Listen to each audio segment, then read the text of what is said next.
السلام علیکم ورحمۃ اللہ وبرکاتہ۔ آج کا ہمارا یہ پروگرام رمضان کی مناسبت سے ہے۔ بسم اللہ الرحمن الرحیم، یا ایہا الذین آمنوا کتب علیکم الصیام کما کتب علی الذین من قبلکم لعلکم تتقون۔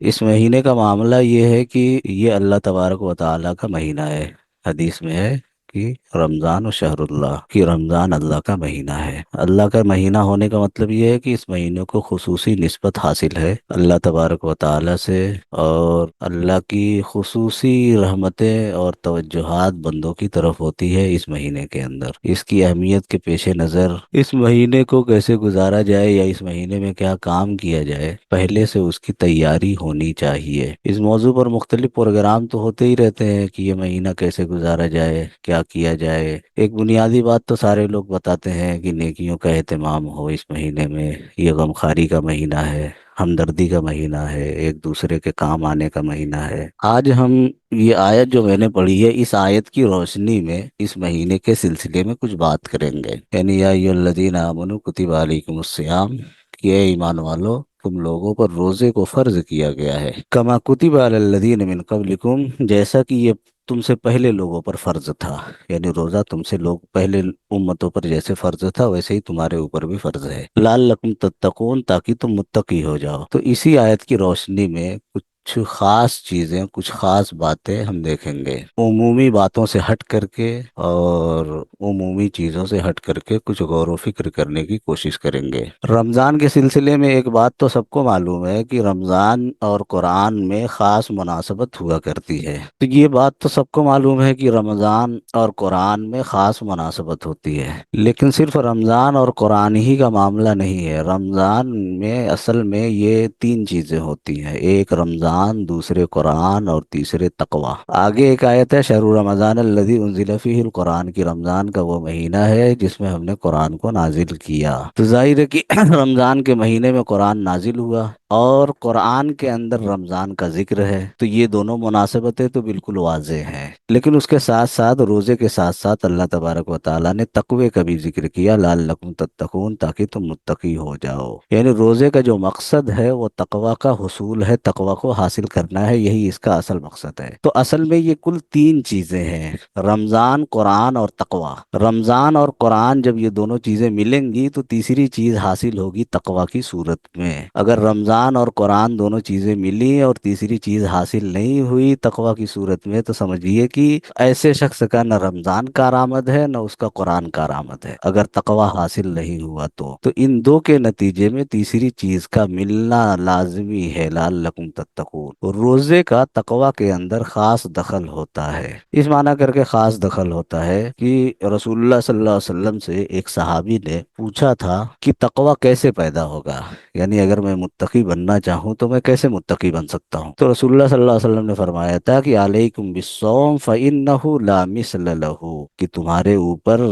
روزہ رکھنا لازم ہے، اگر تم متقی بننا چاہتے ہو تو روزہ رکھو، اس لیے کہ تقوی پیدا کرنے میں روزے سے زیادہ مؤثر کوئی چیز نہیں ہے۔ تقوی پیدا کرنے میں سب سے زیادہ مؤثر چیز جو ہوتی ہے وہ روزہ ہوتی ہے، کہ آدمی روزہ رکھتا ہے تو پھر وہ متقی ہوتا ہے، اللہ سے قریب ہوتا ہے۔ ظاہری اعتبار سے اگر آپ غور کریں تو یہ بات بالکل واضح ہے، واضح طور پر سمجھ میں آ جائے گی کہ روزے سے تقوی کیسے پیدا ہوتا ہے۔ ظاہر ہے کہ روزہ ایک ایسی عبادت کا نام ہے جس میں بہت سی حلال چیزوں سے بندوں کو روک دیا جاتا ہے، جیسے کھانا حلال ہے، پینا حلال ہے۔ ظاہر ہے کھانے پینے میں کوئی گناہ نہیں ہے، لیکن روزے کی وجہ سے ان چیزوں سے بندوں کو روک دیا جاتا ہے۔ تو جو چیزیں حلال ہیں جب ان سے روک دیا گیا تو جو چیزیں حرام ہیں ظاہر ہے کہ ان سے اور بچنے کی تاکید ہوتی ہے، ان سے اور پرہیز کرنے کی تاکید ہوتی ہے اس روزے کی حالت میں۔ تو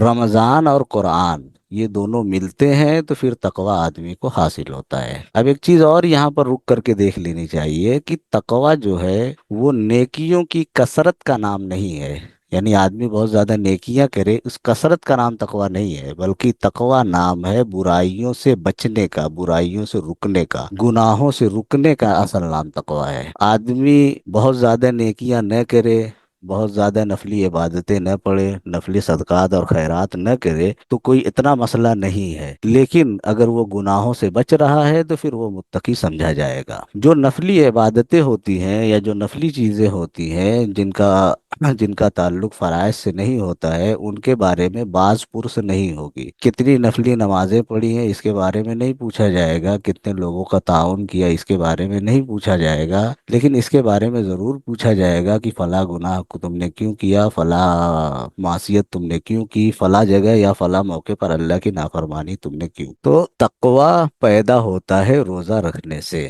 اور روزہ رکھنے میں اصل چیز جو ہوتی ہے وہ یہ کہ گناہوں سے روک دیا جاتا ہے، شہوت ختم کر دی جاتی ہے۔ آدمی جب بھوکا ہوتا ہے، جب پیاسا ہوتا ہے، تو اس کی جو دوسری شہوتیں ہوتی ہیں یا اس کے جو دوسرے جذبات ہوتے ہیں وہ خود بخود سرد ہو جاتے ہیں۔ جب وہ سرد ہو جاتے ہیں تو گناہوں کی کشش انسانوں کی نگاہ میں کم ہو جاتی ہے، گناہوں کی طرف میلان انسان کا کم ہو جاتا ہے، اور جب گناہوں کی طرف میلان کم ہوتا ہے تو تقوی خود بخود پیدا ہونے لگتا ہے۔ کثرت عبادت جو ہے وہ تقوی میں اتنی زیادہ مؤثر نہیں ہے جتنی زیادہ کہ گناہوں کا ترک کرنا مؤثر ہے۔ گناہ کے ترک کرنے سے، گناہ کے چھوڑنے سے جتنی آسانی سے آدمی متقی ہو سکتا ہے اتنی آسانی سے بہت زیادہ عبادتیں کر کے نہیں ہو سکتا ہے۔ تو اللہ نے یہ کہا کہ روزے کا مقصد جو ہے لعلکم تتقون، تاکہ تم متقی ہو جاؤ، تاکہ تم تقوی حاصل کرو۔ ظاہر ہے کہ اگر رمضان کے مہینے میں قرآن پڑھ کر کے، قرآن سمجھ کر کے،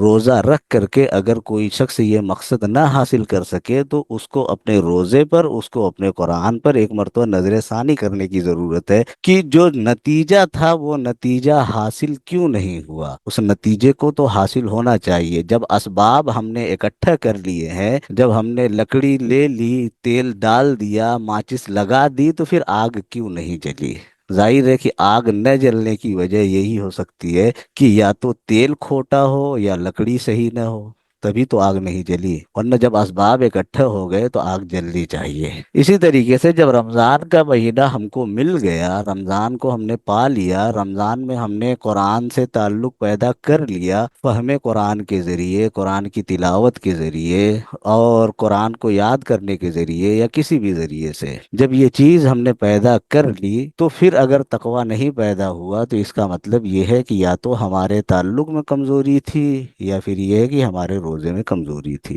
ورنہ تقوی تو پیدا ہونا چاہیے۔ اب ایک مسئلہ یہ ہے کہ تقوی کوئی ایسی چیز نہیں ہے کہ جو بالکل اچانک یکلخت پیدا کر لی جائے، بالکل اچانک یکلخت یہ پیدا ہونے والی چیز نہیں ہے۔ بہت سے لوگوں کے ساتھ اس طرح کا معاملہ ہوتا ہے کہ وہ یکلخت تقوی پیدا کر لیتے ہیں، جن کے اعصاب مضبوط ہوتے ہیں، جن کے اعصاب مضبوط ہوتے ہیں، جن کی قوت ارادہ مضبوط ہوتی ہے، ان کے لیے تو یہ ہوتا ہے کہ یکلخت ایک مرتبہ میں وہ متقی ہو جائے، اس معنی کر کے کہ انہوں نے ارادہ کر لیا، سارے گناہوں کو ترک کر دیا اور ارادہ کیا اور نیکیوں کو کرنا شروع کر دیا، تو وہ تک متقی ہو جاتے ہیں۔ لیکن انسانوں کا جو بڑا طبقہ ہے وہ طبقہ ایسا نہیں ہے۔ انسانوں کے بڑے طبقے کی قوت ارادی، یعنی ارادے کی جو قوت ہوتی ہے وہ اتنی مضبوط نہیں ہوتی ہے۔ اس کا معاملہ یہ نہیں ہوتا ہے کہ وہ گناہوں کو یک لخت چھوڑ سکے، تو پھر کیسے وہ متقی ہوگا؟ ظاہر ہے جب وہ گناہوں کو یک لخت نہیں چھوڑ سکتا تو پھر وہ متقی کیسے ہوگا؟ اس صورت میں متقی بنانے کے لیے اللہ تبارک و تعالی نے رمضان کے مہینے کو رکھا ہے۔ نفلی روزہ ہر شخص کے بس کی بات نہیں ہوتی ہے، یا ہر شخص کی طبیعت اس کی طرف مائل نہیں ہوتی ہے، اس لیے اللہ نے ایک عمومی ماحول بنا کر کے دے دیا انسانوں کو کہ تم کو اس عمومی ماحول میں روزہ رکھنا آسان ہو جائے گا تمہارے لیے، اور جب روزہ رکھنا آسان ہو جائے گا تو پھر تقوی بھی تمہارے لیے آسان ہو جائے گا، متقی ہونا بھی تمہارے لیے آسان ہو جائے گا۔ ایک انسان کی زندگی میں کئی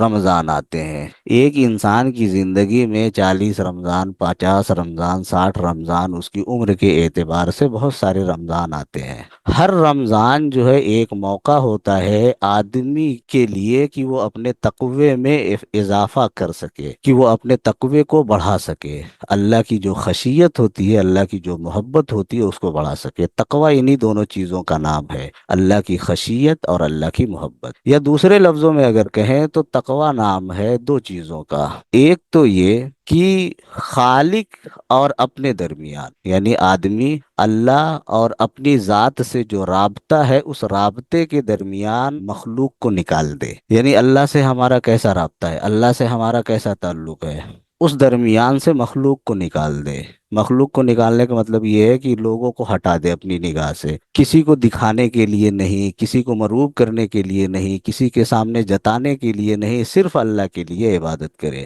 گناہوں سے بچے تو صرف اللہ کے لیے بچے، اس لیے نہیں کہ لوگ دیکھیں گے تو کیا کہیں گے اس لیے گناہ نہیں کر رہا ہے۔ گناہ کرنے کا جی چاہ رہا ہے، اگر موقع مل جائے گا تنہائی میں کرنے کا تو کر لے گا، لیکن لوگوں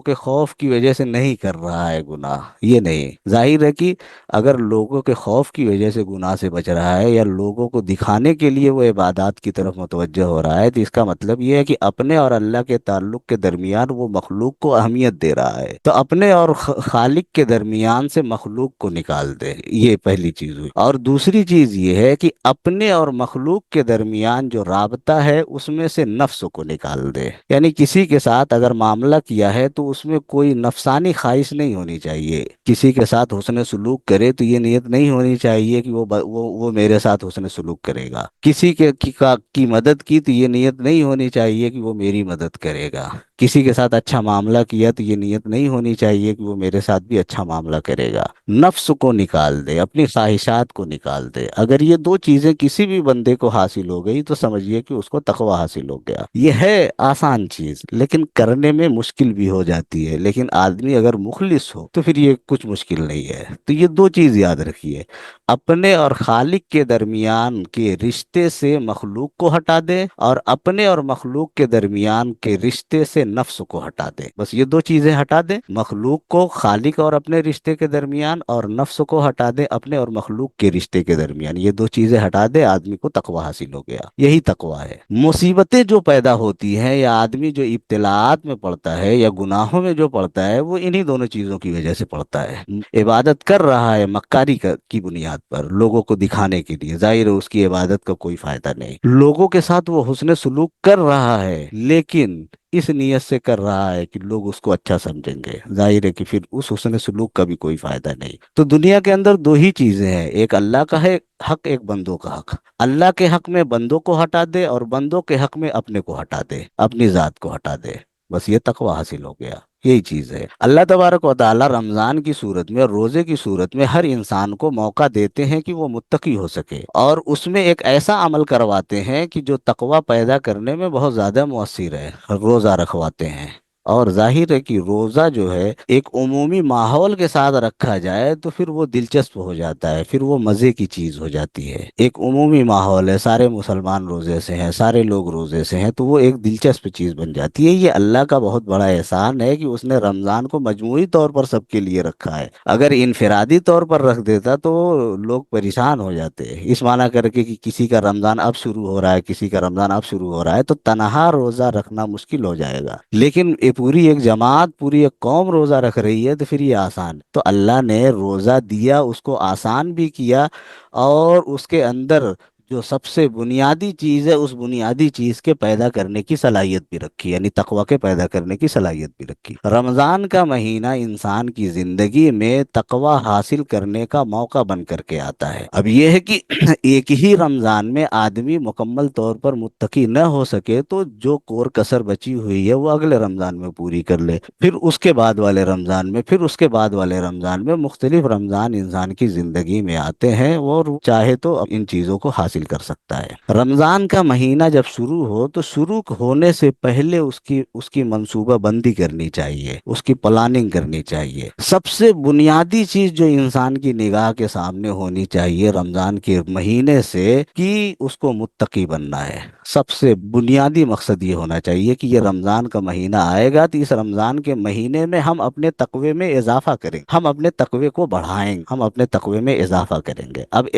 تقوی میں اضافہ کرنے کی آسان سی صورت یہ ہے کہ آدمی گناہ چھوڑ دے، کوئی ایک گناہ چھوڑ دے۔ رمضان کے مہینوں میں عبادتوں کا ماحول بنا رہتا ہے، اس لیے عبادتیں کرنا آسان ہوتی، نماز پڑھنا آسان ہوتا ہے، روزہ رکھنا آسان ہوتا ہے، ایک ماحول بنا رہتا ہے۔ عبادتوں کے اندر اضافہ کرنا یہ بھی بہتر چیز ہے، یہ بھی اچھی چیز ہے کہ رمضان کے مہینوں میں عبادتوں کے اندر اضافہ ہو جاتا ہے، لیکن عبادتوں میں اضافہ کرنے سے پہلے کچھ نہ کچھ گناہ ایسے ہونے چاہیے جن کو چھوڑ دے آدمی، جن کو ترک کرنے کا مکمل اور پختہ ارادہ کر لے۔ ہر شخص کو اپنی ذاتی زندگی کے بارے میں معلوم ہے کہ اس کی ذاتی زندگی میں کیسے گناہ ہے، کس طرح کے گناہ ہے۔ ہر شخص کی زندگی میں کچھ گناہ ایسے ہوتے ہیں، کچھ غلطیاں ایسی ہوتی ہیں کہ جن کو وہ چھوڑنا چاہتا ہے لیکن نہیں چھوڑ پاتا، کسی وجہ سے، کسی بنیاد پر وہ اس کو نہیں چھوڑ پاتا۔ یہ ہوتا ہے، سب کے ساتھ ہوتا ہے، ہر انسان کے ساتھ ہوتا ہے۔ ہر شخص کو اپنے بارے میں معلوم ہے کہ وہ کون سا گناہ چھوڑنا چاہتا ہے اور نہیں چھوڑ پاتا ہے۔ آدمی اپنے دل کے اندر اپنے گناہوں کی ایک لسٹ بنائے، اپنی ڈائری پر بنائے، اپنے ذہن میں اپنے گناہوں کی ایک لسٹ بنائے، اور اس میں منتخب کرے کہ اس رمضان کے مہینے میں ہم کو اس گناہ کو ترک کرنا ہے، یہ گناہ جو ہے اس رمضان کے مہینے میں ہم کو چھوڑ دینا ہے۔ ایک مہینے کی مدت ہوتی ہے، جس چیز کی عادت بنی ہوئی ہوتی ہے اس چیز کی عادت کو ترک کرنے میں ابتدا میں تو دقت آتی ہے۔ شروع کے تو 4-5 دن ایسے ہوتے ہیں کہ جو مسرت والے ہوتے ہیں، یعنی آدمی کو احساس نہیں ہوتا ہے، لیکن 4-5 دن کے بعد پھر احساس ہونے لگتا ہے، جب عادت چھوٹتی ہے تو احساس ہونے لگتا ہے، لیکن 10-15 دن کے بعد پھر وہ احساس کم ہونے لگتا ہے۔ مہینہ گزرتے گزرتے وہ احساس دب جاتا ہے، یعنی وہ اس پوزیشن میں آ جاتا ہے کہ اب اس کو دبانا آسان ہو جاتا ہے۔ اللہ تبارک و تعالیٰ نے ایک مہینے کا جو موقع دیا ہے وہ اسی بنیاد پر ہے کہ آدمی شروع میں چھوڑے گا، بعد میں جب وہ عادت یعنی وہ گناہ زور مارے گا تو اس کی قوت ارادی اور کچھ روزے کی برکت، کچھ رمضان کا مہینہ، یہ دونوں مل کر کے اس کو دبا لیں گے، اور پھر آخر میں جاتے جاتے جب اس کی عادت کمزور پڑ جائے گی تو پھر نفس یا قوت ارادی جو ہے وہی کافی ہو جائے گی اس کے دبانے کے لیے۔ تو رمضان کے بعد، عید کے بعد اس کو دبانا جو ہے، اس گناہ کو دبا کر کے رکھنا آسان ہو جائے گا۔ تو یہ چیز ہے کہ آدمی منصوبہ بنائے اور اس منصوبے میں سب سے اوپر یہ چیز رکھے کہ ہم کو فلاں گناہ چھوڑ دینا ہے۔ گناہ چھوڑنے کی وجہ سے تقوی کا حصول آسان ہو جاتا ہے، یعنی آدمی نے اگر ایک گناہ چھوڑ دیا تو گویا کہ وہ ایک درجے کا متقی ہو گیا، یعنی اس کے تقوی کا ایک درجہ بڑھ گیا۔ کسی نئے کام کا اضافہ کرنا زندگی میں آسان ہوتا ہے، یعنی کوئی ایک کام آدمی نہیں کر رہا ہے پھر اس کو شروع کر دینا یہ آسان ہوتا ہے، لیکن زندگی میں جو کام موجود ہے اس کا چھوڑنا مشکل ہوتا ہے۔ نئے کام کا اضافہ ہم رمضان کے علاوہ کے مہینوں میں بھی کر سکتے ہیں، نئی عبادتوں کا اضافہ ہم رمضان کے بعد بھی کر سکتے ہیں، لیکن جس چیز کی عادت بنی ہوئی ہے اس کو چھوڑنے کے لیے سب سے بہتر مہینہ جو ہے وہ رمضان کا مہینہ ہے۔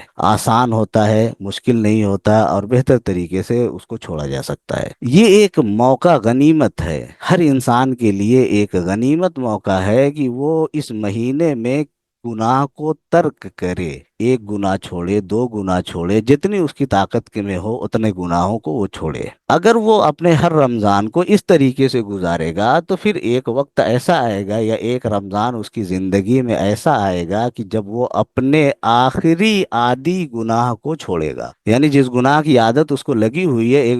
ایک ایسا وقت آئے گا کہ اس کا آخری جو گناہ ہوگا وہ بھی اس سے چھوٹ جائے گا، اور جب وہ چھوٹ جائے گا تو پھر یہ تقوی کا اعلیٰ درجہ اس کو حاصل ہو جائے گا، جو لعلکم تتقون کا تقاضا ہے وہ تقاضا اس کو حاصل ہو جائے گا کہ وہ متقی ہو گیا۔ تو کئی چیزیں ہیں، ایک تو ایک مہینہ اللہ نے جو رکھا یہ بھی بہت بڑا احسان ہے، ایک زندگی میں بار بار رمضان کا پلٹ کر کے آنا یہ بھی بڑا احسان ہے کہ آدمی بالکلیہ طور پر اپنے سارے گناہوں کو چھوڑ دے۔ تو لعلکم تتقون، تقوی حاصل کرنے کے لیے یہ سب سے بہتر طریقہ ہے، یہ سب سے بہتر موقع ہے، سب سے بہتر طریقہ ہے۔ پھر عقلی اعتبار سے بھی اگر دیکھا جائے تو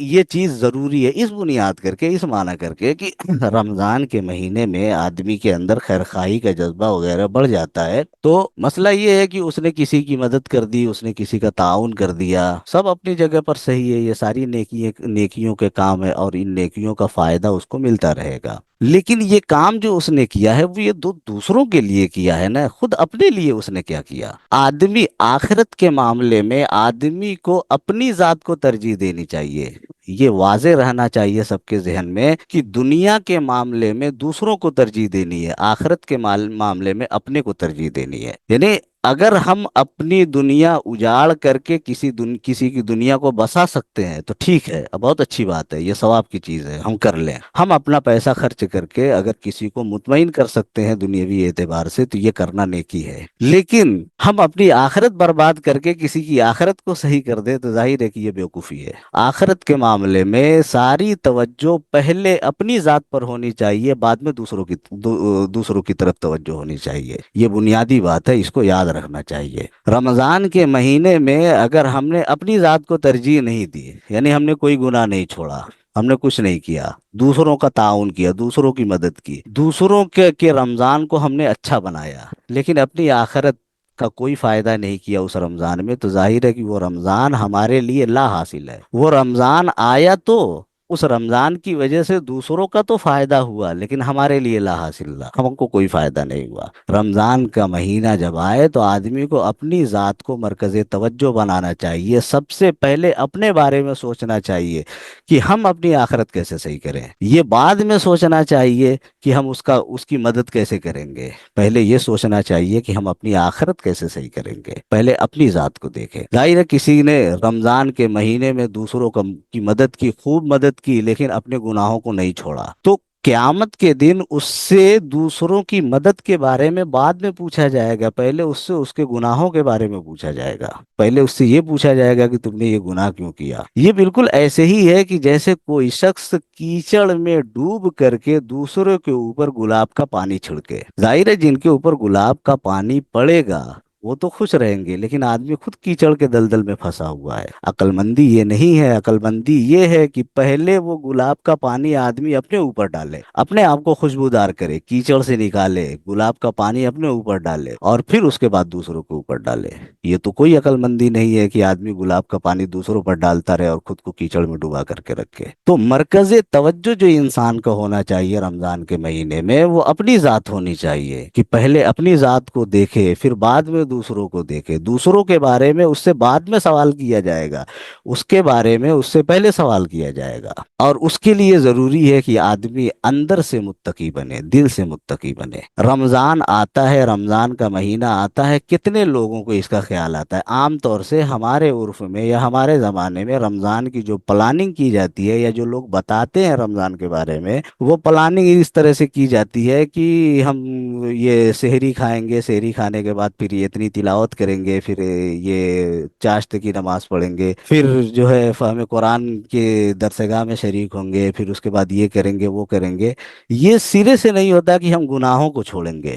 عبادتیں کم کر لیں لیکن گناہ کو ضرور چھوڑیں، گناہ ضرور چھوڑیں۔ اس مہینے میں یہ بہتر موقع ہوتا ہے، اس مہینے میں چھوڑنا آسان ہوتا ہے دوسرے مہینوں کے مقابلے میں۔ تو سب سے اوپر اس کو رکھیں کہ ہم کو گناہ چھوڑنا ہے، پھر بعد میں عبادتوں کا اضافہ کریں، لیکن سب سے پہلے گناہ چھوڑیں۔ اس لیے کہ آدمی کے لیے ضروری ہے کہ پہلے وہ زہر کھانا چھوڑے، دوا کھانا اس کے لیے ضروری نہیں ہے، زہر چھوڑنا اس کے لیے ضروری ہے۔ اگر کوئی شخص زہر کھا رہا ہے تو ظاہر ہے کہ اس کی صحت کبھی بھی صحیح نہیں ہو سکتی، چاہے وہ کتنی بھی مقوی غذا کھا لے، اس کی صحت کبھی بھی صحیح نہیں ہو سکتی، چاہے وہ کتنی اچھی اچھی دوا کھا لے، لیکن اس کی صحت کبھی بھی صحیح نہیں ہو سکتی، اس لیے کہ وہ زہر بھی استعمال کر رہا ہے۔ صحت اچھی کرنے کے لیے دوا کھانے سے زیادہ ضروری ہے کہ زہر چھوڑے۔ جب تک زہر نہیں چھوڑے گا تب تک کوئی دوا اثر نہیں کرے گی۔ دوائیں اثر کریں گی لیکن ویسی نہیں اثر کریں گی جیسی اثر کرنی چاہیے۔ تو آدمی اگر گناہ نہ چھوڑ کر کے نیکیاں کر رہا ہے تو وہ نیکیاں اثر کریں گی، ایسا نہیں ہے کہ نہیں کریں گی، ان نیکیوں کا ثواب ملے گا اس کو، ان نیکیوں کی جو خصوصیات ہیں یا جو فائدے ہیں وہ اس کو حاصل ہوں گے، لیکن جیسا حاصل ہونا چاہیے ویسا نہیں حاصل ہوگا، اس لیے کہ زہر ساتھ ساتھ چل رہا ہے۔ یہ نیکیاں جب خوراک کی صورت میں انسان کی روحانی جسم میں داخل ہوں گی تو پتہ چلے گا کہ اس کے روحانی جسم میں گناہ کا زہر پہلے سے موجود ہے، تو اس دوا کا جو اثر ہونا چاہیے روحانی جسم میں، وہ اس دوا کا وہ اثر ہو ہی نہیں پائے گا، اس لیے وہ روحانی اعتبار سے ہمیشہ کمزور رہے گا، ہمیشہ وہ کمزور رہے گا روحانی اعتبار سے، کبھی وہ مضبوط نہیں ہو پائے گا۔ مضبوطی لانے کے لیے گناہ کے زہر کو چھوڑنا ضروری ہے، یہ بنیادی چیز ہے، اس کے بغیر نہیں بات بنے گی۔ تو رمضان کا مہینہ یہ ہے، اس میں اس کا ارادہ کریں کہ ہم کو گناہ چھوڑنے ہیں،